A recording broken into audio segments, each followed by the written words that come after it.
Hello there, I'm Helena Krishnamurthy and you're tuned in to 7Edition. The headlines: Malaysia needs 3 years to get back on track, says Prime Minister. 3 men slapped with 45 charges involving chemical contamination of Sungai Kim Kim.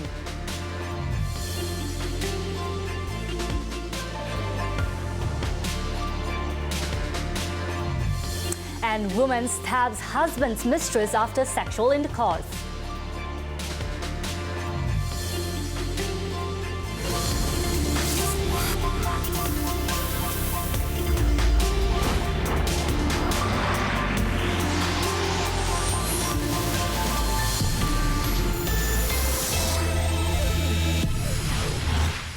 We begin tonight's bulletin with this story. A 46-year-old woman was arrested for stabbing the private parts of her husband's 34-year-old mistress in her crotch, following an anticipated threesome with the former's husband. The incident occurred at a rented room at Jalan Lajong, Sibu last night. It all began when the trio were discussing about a 3-way relationship after the 28-year-old man was promised by his wife that she would not cause trouble. The man had 4 cans of beer, while the women had soft drinks before they all agreed to have a threesome. After having sexual intercourse with her husband, the suspect made an excuse by saying she wanted to go to the toilet, while her husband continued to have sex with the victim. However, the man fell asleep together with his mistress after a short while.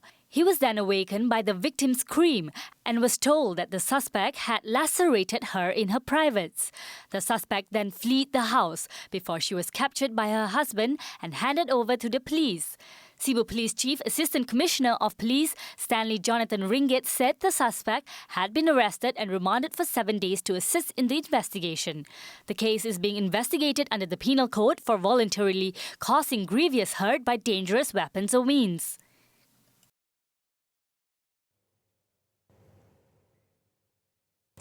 A man was charged at the Temerloh Sessions Court for allegedly causing the death of another man believed to have stolen bananas from his father at Kampung Paya Lang in Bera Pahang. The accused 22-year-old Lau Kershan, however, pleaded not guilty to the charge before Judge Azwar Che Yusof.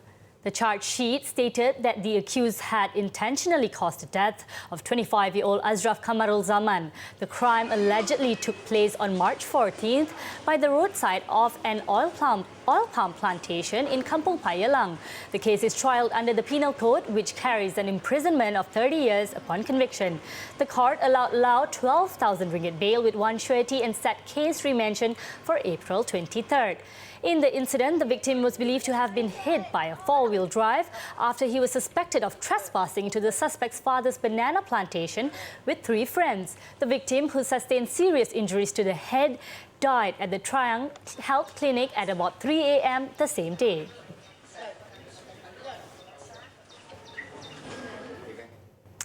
Six employees of a security company remanded to assist probe into the robbery involving an armoured cash delivery van loaded with 5,000 ringgit at the Rawang R&R of the Plus Expressway on March 12th were released on police bail. Gombak District Police Chief Assistant Commissioner Samsur Maruf said investigations reveal that the 6 were not involved in the heist. Dipercayai bukan melibatkan petugas agensi ataupun security itu sendiri. Dan kerana daripada hasil soal siasat yang pihak kami jalankan, memang kecenderungan untuk mereka terlibat itu amat tipis sekali. He said police are now in pursuit of 3 other suspects who are still at large. In the 8 p.m. incident on March 12, 3 security company employees were robbed by 3 men after they had just completed their task of getting the day's collection at the petrol station. The van driver was told to get out of the vehicle, while 2 others were held on to by the suspects before they were ditched together with the van about 2 kilometers from the robbery location.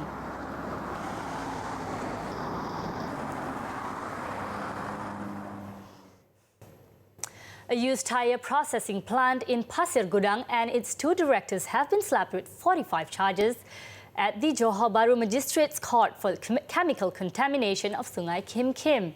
The accused, 34-year-old Singaporean Wan Jing Chow and 42-year-old local Yap Yok Liang, however, pleaded not guilty to all charges. Wang and Yap and the company they represent, P-Tech Resources, each face 15 counts of charges under the Environmental Quality Regulations, Scheduled Wastes and Environmental Quality Regulations, Clean Air. For the first 7 counts, Wang, Yap and the factory allegedly failed to make any prior notification regarding the removal of scheduled materials. They allegedly committed the act on March 11th at a factory at Jalan Nibong 2 of the Tanjung Langsat Industrial Area in Pasir Gudang. Upon conviction, the accused faces a fine not exceeding 10,000 ringgit or imprisonment of not more than 1 year. For 8 counts involving clean air pollution, Wang, Yap and the company allegedly failed to carry out regular monitoring under the same rules. The offence carries a fine of not more than 100,000 ringgit or imprisonment of not more than 2 years if convicted. Judge Jailani Rahman allowed all the accused bail at a total value of 423,000 ringgit and set April 30th for remention.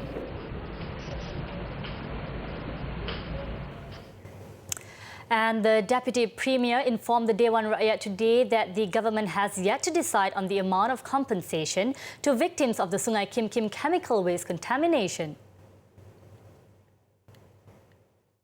Setakat sekarang, apa yang kerajaan telah mengambil bahagian atau mengambil tanggungjawab adalah untuk memberikan mereka kesihatan dan rawatan yang diperlukan setakat ini. Yang lain itu kita sekarang nak mengambil maklum manakah puncanya, bagaimana kita nak mengurangkan ataupun preventive measures. She was responding to a supplementary question by Paya Besar MP Muhammad Shahar Abdullah on whether the compensation paid out to the Sungai Kim Kim victims would be the same as those paid out to flood victims or otherwise. On March 8, some 5,848 children and adults were treated as a result of chemical waste contamination at Sungai Kim Kim. Of that number, 951 were awarded, while 25 others were admitted into the intensive care unit.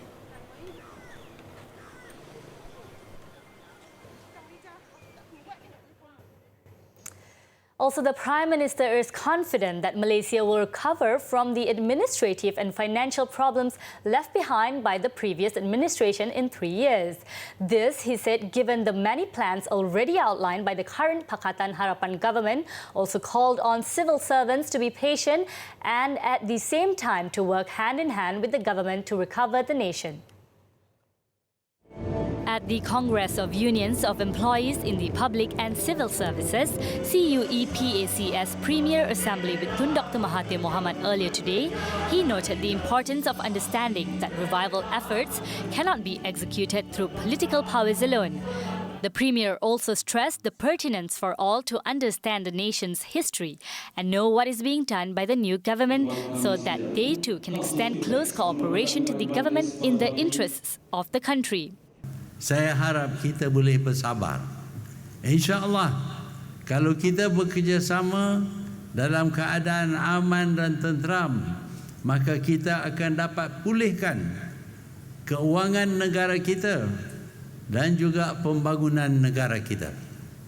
Seluruh rakyat, termasuk kerajaan, anggota kerajaan, perlu ikat perut sedikit supaya kita dapat kurangkan perbelanjaan biasa dan kita bayar hutang.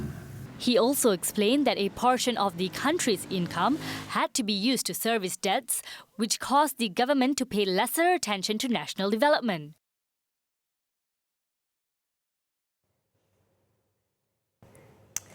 And the government will also cut down on bureaucratic red tapes of its civil service through systematic work procedures as previously done before. This, says Tun Dr. Mahathir Mohamad, would provide clear guidelines and reference points to civil servants, further enabling them to identify distinct steps to be taken in executing a work order. Saya telah bincang dengan KSN untuk nombor 1 memperkenalkan balik sistem lama, iaitu sistem desk file, manual of procedure, workflow chart, supaya tiap-tiap pegawai akan tahu apa yang dia perlu buat berkenaan dengan sesuatu permintaan. While acknowledging the hurdle of bureaucratic red tapes in the civil service, the Premier also admitted that work cannot be done without bureaucracy. He, however, said that problems arise when there are too many unclear processes to doing something. The Prime Minister also urged the public to make the effort to know the relevant procedures they would be dealing with in obtaining approvals for relevant applications. At the same time, he said the government would work towards providing a procedure book for the public's guidelines.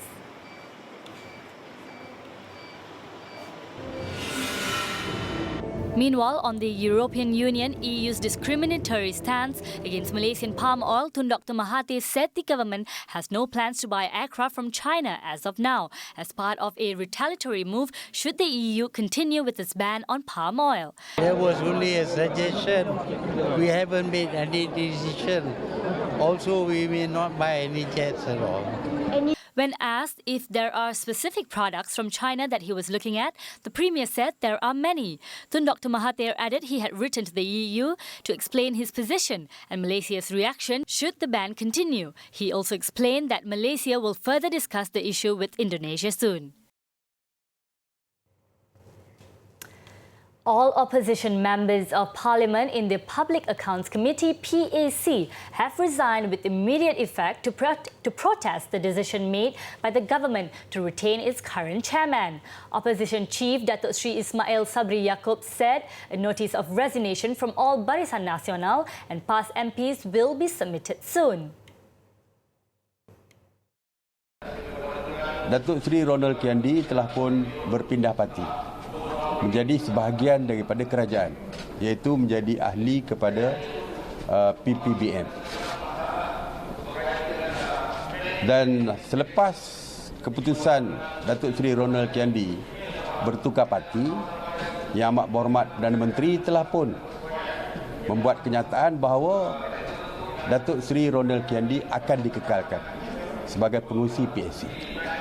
Ini jelas bertentangan dengan manifesto dan janji Pakatan Harapan. Speaking to the media at Parliament lobby today, he said BN had already given notice of suggestion that Parit Sulong MP Datuk Noraini Ahmad be appointed to the PAC chair since she had already garnered the support from not only BN and PAS but also MPs from the current administration. However, to date, there has been no response or follow-up to the matter. He added that it is especially disappointing given that Pakatan Harapan has absolute power in the PAC. The main intention of electing a chairperson from the opposition was so that PAC could serve as a more effective check and balance, especially when reviewing cases that involves the government.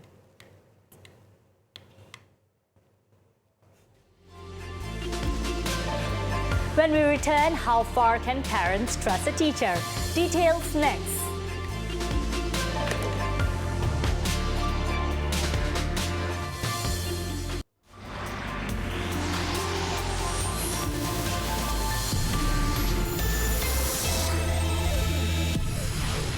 Welcome back. Prime Minister Tun Dr. Mahathir Mohamad gave his commitment that the government will continue to channel all allocations needed by the Royal Malaysia Police, RMP, despite additional costs. He said this commitment would ensure that the police are equipped with the necessary tools needed to improve their capabilities in line with the challenging demands of their duties today. Sungguh pun ia melibatkan kos tambahan. Kerajaan akan tetap menyalurkan peruntukan yang diperlukan untuk memastikan pasukan polis kita mempunyai kelengkapan yang sesuai dan up to date. And dedication in keeping the country and its people safe, as well as for eradicating crimes. This is proven through the nation's crime index statistics that have gone down 11.9%. The Premier also noted that the challenges confronting the police force is not only in the context of conventional crime, but also terror threats that are significantly graver and different today, requiring security agencies, especially the police, to be firm, strategic, and effective.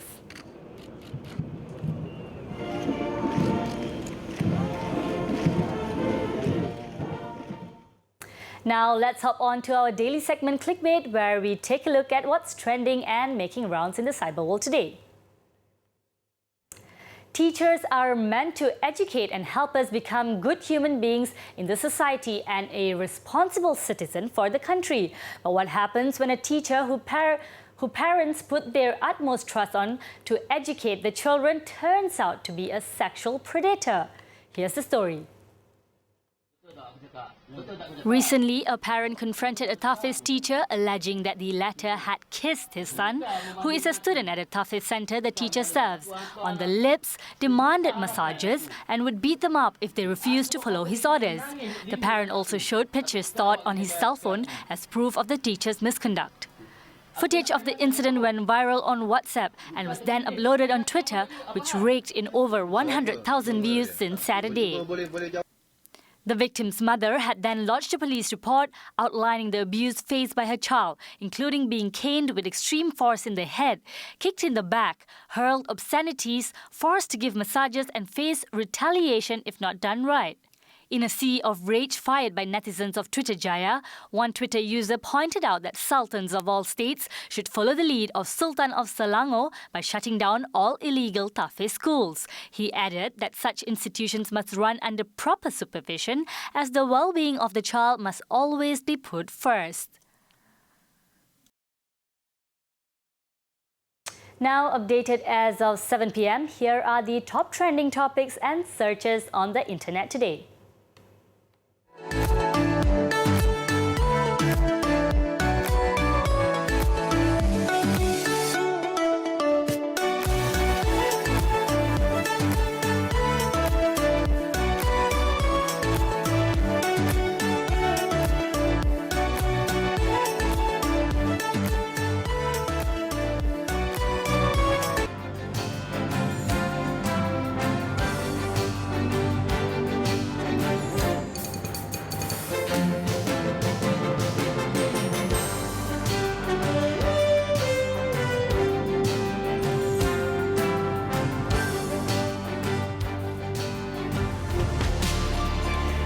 Shortly after the break, pro-military party takes unexpected lead in Thai elections. Don't go away.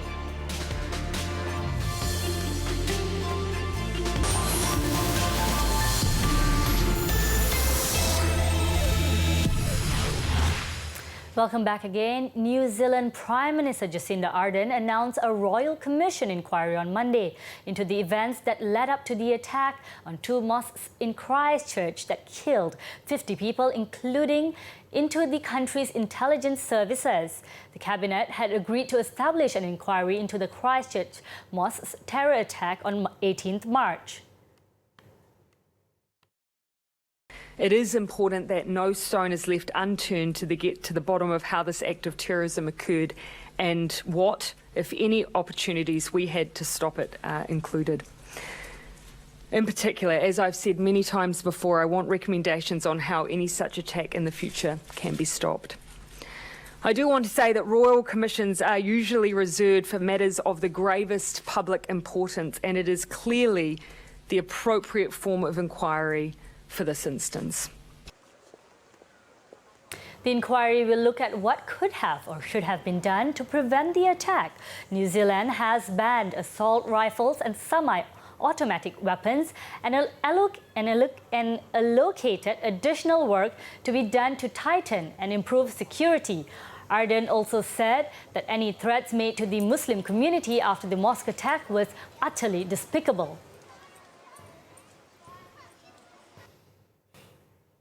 Now, updates on the Thai elections. Palang Pracharat Party, the pro-military political party, had gained a significant lead to opposition party Pheu Thai, with more than 90% of the ballots counted as of Sunday. This partial result can only be described as stunning to many who had hoped to loosen the grip on power that traditional elites and the military have held in a country that has one of the highest measures of inequality in the world. With 93% of the overall votes already counted, Palang Pracharat was leading with 7.59 million votes, while opposition Pheu Thai lagged behind with 7.12 million votes. However, these numbers were for the popular vote, which did not reflect parliamentary constituency seats that would ultimately be won. Pheu Thai could still win the lion's share of these because of its concentrated popularity in the north and northeast of the country. The leader of the Palang Pracharat Party, Uttama Sevanayana, had earlier expressed his gratitude and contentment to the voters in a news conference. The final results are not in yet, but what we have seen so far for Palang Pracharat Party, we are pleased with the results so far. And with respect to any discussion with other parties in view of forming the next government, we have not gotten to that stage yet. Meanwhile, former Thai Prime Minister Abhisit Vejjajiva had stepped down as leader of the Democrat Party following the election loss.